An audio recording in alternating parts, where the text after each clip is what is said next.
energy codes play a vital role in many areas that are important to our local economies, the well-being of our communities, and the conservation of valuable resources. Buildings utilize 40% of energy in the United States.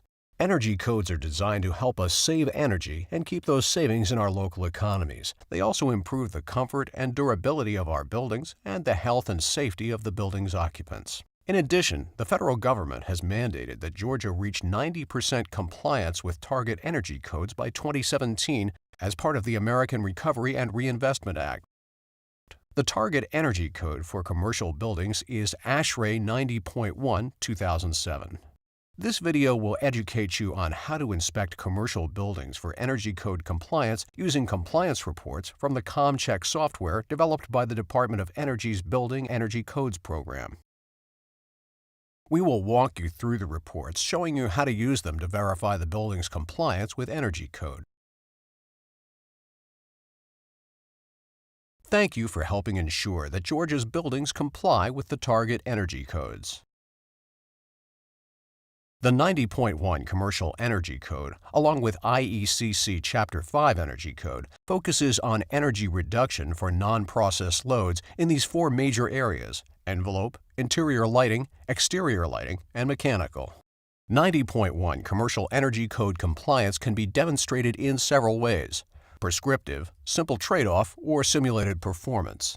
The prescriptive path explicitly spells out the requirements to comply with the 90.1 Commercial Energy Code. You meet each prescriptive value listed as it applies to your building. For example, in Climate Zone 3, the prescriptive R value for roofs in commercial buildings is R38 for ceilings with attic spaces, but only R20 for continuous insulation above the roof deck. Utilizing a tool such as CommCheck, you can show compliance with the code and make simple trade-offs. For example, you could incorporate less insulation to the roof than is required prescriptively and make up for it through the use of better-performing glazing. Simulated performance typically requires an energy modeler to be involved. This approach looks at the entire building as fair game: light fixtures, insulation levels, mechanical efficiencies, etc. Simulated performance also could be referred to as a complex trade-off. For example, since the prescriptive code allows only up to 40% glass, you could trade up the efficiency of the mechanical systems to compensate for a higher percentage of glazing.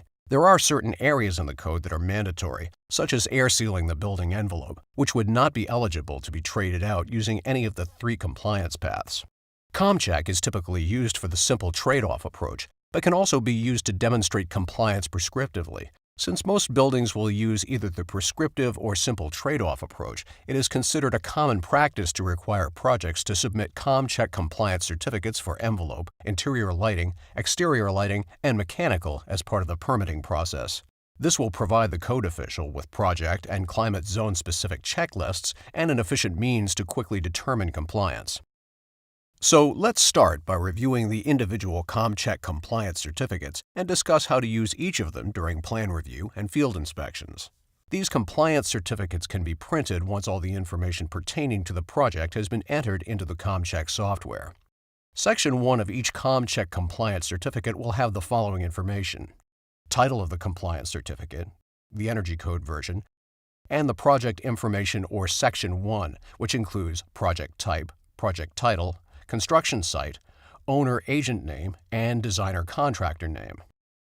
Now let's look at the envelope compliance certificate in more detail. Section 2 covers general information pertinent to the building envelope.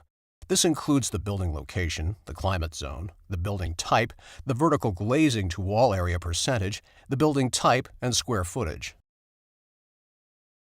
Next is Section 3, the requirements checklist. The very first part of this section states whether the envelope passes or fails. Of course, if the envelope fails, a permit should not be issued, nor should the certificate of occupancy. The next part is the climate-specific requirements. The permit applicant uses CommCheck to fill in the specific data about the project's envelope components, areas, and insulation values. This information should be verified both during the plan review and the field inspection. Finally, this section has all the potential mandatory requirements for insulation, fenestration and doors, and air leakage and component certification. Each item has a checkbox which should be checked, indicating that the item is present or marked not applicable for the project. The last section is Section 4, the compliance statement, which states the proposed envelope design represented in this document is consistent with the building plans, specifications, and other calculations submitted with this permit application. The proposed envelope system has been designed to meet the 90.1/2007 standard requirements in ComCheck and to comply with the mandatory requirements in the requirements checklist. This statement should be signed and dated by an appropriate member of the design and construction team. Now that you're familiar with the basics of the envelope ComCheck compliance certificate, let's walk through an example looking at Section 3, the requirements checklist. Once compliance has been established in the plan review stage, it's only a matter of confirming in the field that what was drawn and submitted is actually what is being constructed. The first item to look at is whether or not the envelope passes. It does. The design is 1% better than code. Also make sure they're using the correct code and version, either ASHRAE 90.1/2007 or IECC 2009, and that they have the accurate climate zone. From the compliance certificate, we can see that the roof insulation is supposed to be R20 continuous and the wall insulation is supposed to be either R19 bat or R10 continuous for the steel-framed walls and R10 for the CMU walls. Let's find these on the plans to confirm. The plans confirm what is in the envelope compliance certificate. Once you're in the field, you just need to verify that the insulation was installed as shown in the plans. How about the fenestration? Do the plans validate the U factor and solar heat gain coefficient that is printed on the compliance certificate? They do, yes. So how about the field inspection? Well, this can be a little bit tricky. If the windows are factory built, then they normally have a label listing the U factor and solar heat gain coefficient values. Easy to verify. But our windows are field fabricated, as many are on commercial projects, so the contractor needs to provide a certificate from the storefront manufacturer that lists the U factor and solar heat gain coefficient values. The contractor on this project has provided the certificate and the windows comply. Let's skip down to one of the mandatory requirements. Under air leakage and component certification, Item 10 states that all joints and penetrations are caulked, gasketed, weather stripped, or otherwise sealed. This item is hard to verify in plan review, so a careful inspection must be done in the field. The next compliance certificate is interior lighting and power. Section 2 shows the interior lighting and power calculation for the baseline allowed wattage. The allowed wattage represents the lighting and power budget which the installed lighting design must not exceed, even if exemptions or allowances seem appropriate. The calculation is performed by using the building area method or the space-by-space method. Section 3 is the interior lighting fixture schedule, which shows actual wattage of the proposed lighting design. This value should be equal to or less than the allowed budgeted wattage. The fixture schedule should be confirmed both during plan review and the field inspection. Section 4 is the requirements checklist, which has all of the potential mandatory requirements for lighting wattage, controls, switching and wiring, and voltage drop. Each item has a checkbox, which should be checked indicating that the item is present or marked not applicable for the project. The very end of Section 4 denotes whether the interior lighting passes or fails and indicates the percentage difference between design and code. Section 5 is the compliance statement, which reminds the applicant that the proposed lighting design is correctly represented and is consistent with the building plans, specifications, and other calculations submitted with this permit application. This statement should be signed and dated by an appropriate member of the design and construction team. Section 6 is the post-construction compliance statement, which states that construction documents with record drawings and operating and maintenance manuals will be provided to the owner. This should be signed by either the lighting designer or the contractor. Next, let's take a look at some examples from the interior lighting compliance certificate. First, verify that the design passes. Yes, we are 15% better than code for interior lighting. Next, confirm that the usages and square footages used to develop the budgeted wattage align with the plans. Now we can verify that the lighting schedules match what is drawn. At field inspection, confirm that the correct fixtures are installed as per the plans. There are several mandatory requirements regarding controls, such as Item 3 in interior lighting. Independent manual or occupancy sensing controls are required for each space, or a remote switch with indicator is allowed for safety or security. Or Item 5, automatic shutoff control for lighting is required in buildings larger than 5,000 square feet by time of day device, occupant sensor, or other automatic control. The next compliance certificate is exterior lighting. Section 2 shows the exterior lighting area surface power calculations for the total allowed wattage. Section 3 shows the exterior lighting fixture schedule and proposed wattage for the project.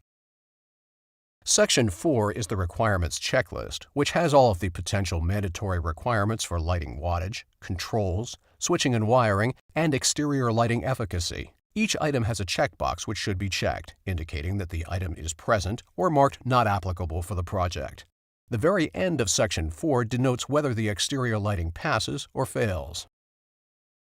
Section 5 is the compliance statement, which states the proposed exterior lighting design represented in this document is consistent with the building plans, specifications, and other calculations submitted with this permit application.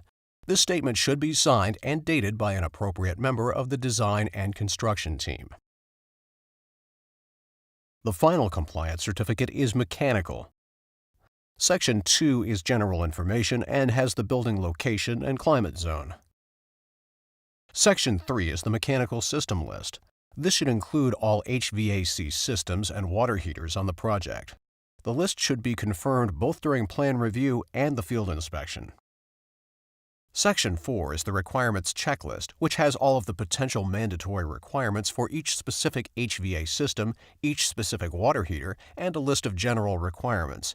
Each item has a checkbox, which should be checked indicating that the item is present or marked not applicable for the project.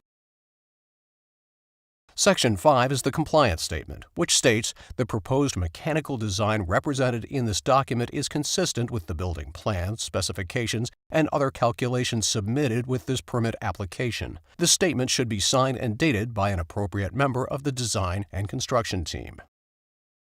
Section 6 is the post-construction compliance statement, which states that HVAC record drawings of the actual installation and performance data for each equipment will be provided to the owner within 90 days after system acceptance, that HVAC O&M documents for all mechanical equipment and system will be provided to the owner within 90 days after system acceptance, and that a written HVAC balancing report will be provided to the owner.